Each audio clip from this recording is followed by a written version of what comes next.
at the Reno Sparks Convention Center.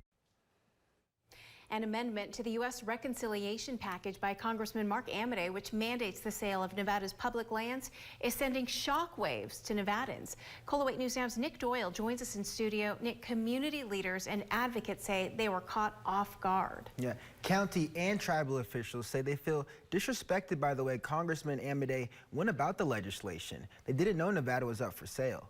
Now they're looking for ways to fight back.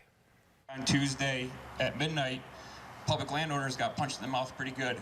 Local officials, tribal leaders, and conservation advocates are condemning Congressman Mark Amodei's amendment to the budget reconciliation package that mandates the selling off of public lands in 4 Nevada counties: Clark, Lyon, Washoe, and Pershing. Hundreds of thousands of acres are going to be sold to developers to fund tax cuts for billionaires.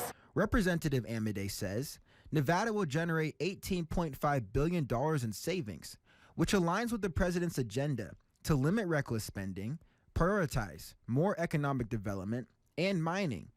This could include affordable housing projects. In a statement, Amodei says, in part, quote, "The reality is, most of my colleagues don't fully grasp the unique challenges Nevada faces as a state that is 80% federally owned. For years, folks from my district, and even across district lines, have voiced serious concerns about how these vast stretches of public land could threaten Nevada's economic momentum and competitiveness if we run out of usable acreage," end quote. However, opponents say it requires thousands of acres of public land to be sold without proceeds earmarked for Nevada and land conservation. If the public was able to have input into this decision, they would have said hell no. This is truly just a sale of our lands. No conservation pieces, no tribal members were considered. I was not called by any congressional office. Washoe County Commissioner Alexis Hill worries this legislation works against efforts to support tribal communities, water quality, and fire prevention. With something like this land grab, where was that relationship?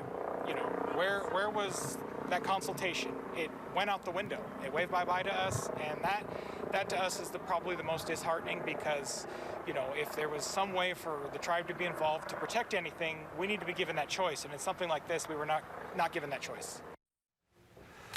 And those who oppose the bill say they will continue to fight the legislation. They will be sending people to Washington to speak to Amodei and Nevada representatives to demand a change in the bill. Reporting in studio, Nick Doyle, KOLO 8 News Now.